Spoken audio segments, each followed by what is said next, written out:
dad was always in and out of my life for as long as I could remember. He'd come back, stay a while, then go back to jail. So finally around like 6 or 7, he moved away. So it was just me, my sister, and my mom living together in our house. She, I learned later, was struggling with her own drug addiction problem. I can remember boiling water to take a bath in the sink because our hot water, our gas was shut off and our electricity was shut off. You get used to it. I thought that was normal. Eventually, the state came in. They called my grandma here and asked her, we got these 2 kids. We could put them into foster care. Do you want to take them in? Thankfully, she took us in. She asked me, what do you want to do? I want you involved in an activity. And I told her I wanted to race. A family friend said, why don't you come watch my son race? We have a local race in town. It's a big go-kart race. Why don't you come watch him race go-karts? So we did, and that's where we met Roger, who's my mentor. He built my first go-kart. One thing led to another, and here we are 7 years later still doing the same thing. I've been racing sprint cars for the better part of the last 40-some years. It's just like a big family. And when I go to the racetrack, I do it for fun because I know I'm not going to ever go to NASCAR or IndyCar. When I was younger, that was my dream.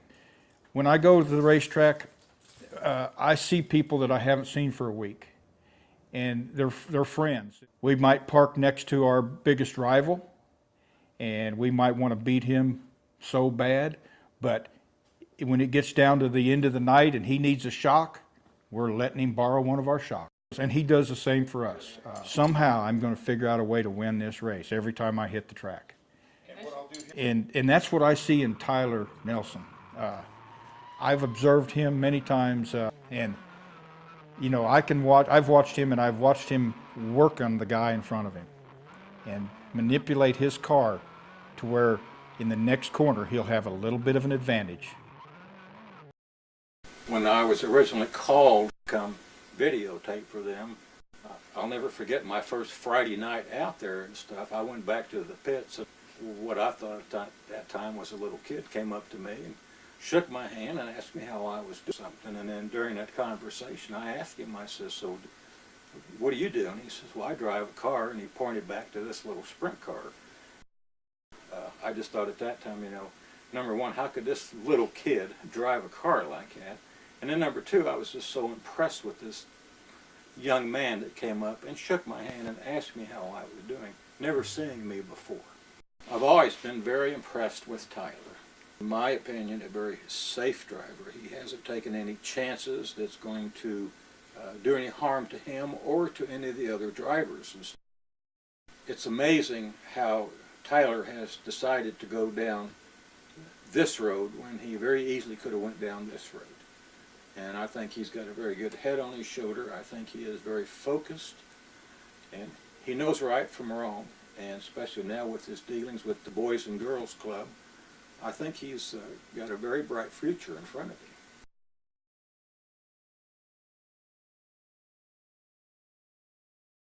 2.5, 3 years ago, out at Valley Speedway, it was the opening night of the season. And I won my race in the micro sprint, which was the first division out that night. And then in the sprint car race, there was a bad wreck, I think on the last lap, and a driver lost their life. His name was Jeff Osborne. And I decided to donate my purse that night to the family. Well, tonight in Overland Park at Fuel, 15-year-old Tyler Nelson, with the help of his family, hosted a fundraising event for a former racing colleague. Jeff Osborne was killed during a recent race.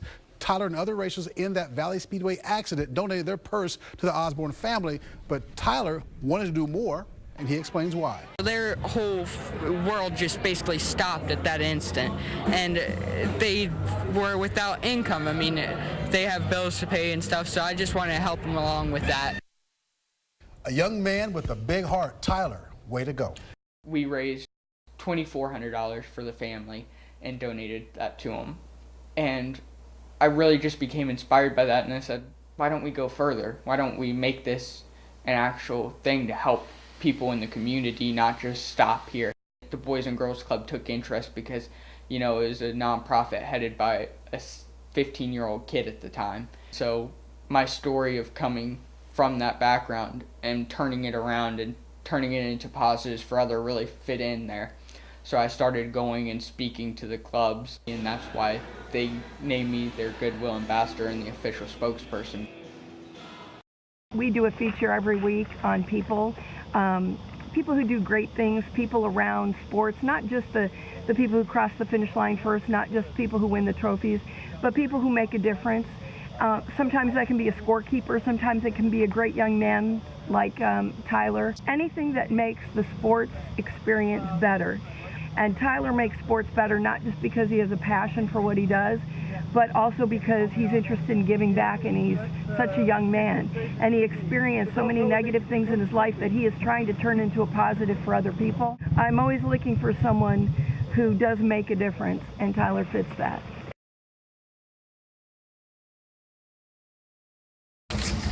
Tonight's event's memorial, so in honor of Howard Lehman, they just run 31 laps. I just wanted to say.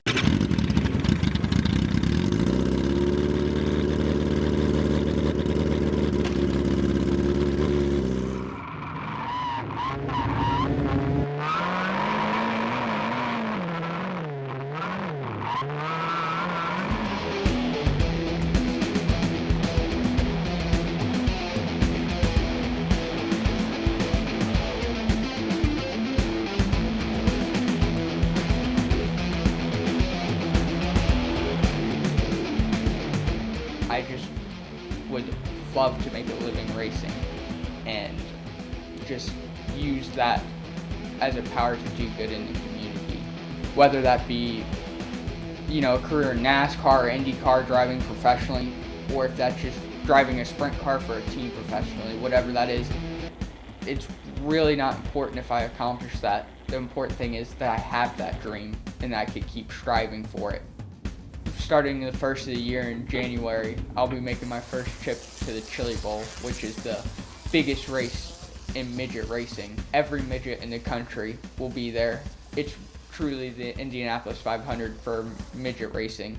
So I'm really excited for that. It's indoors in Tulsa, Oklahoma. They built a quarter-mile track inside.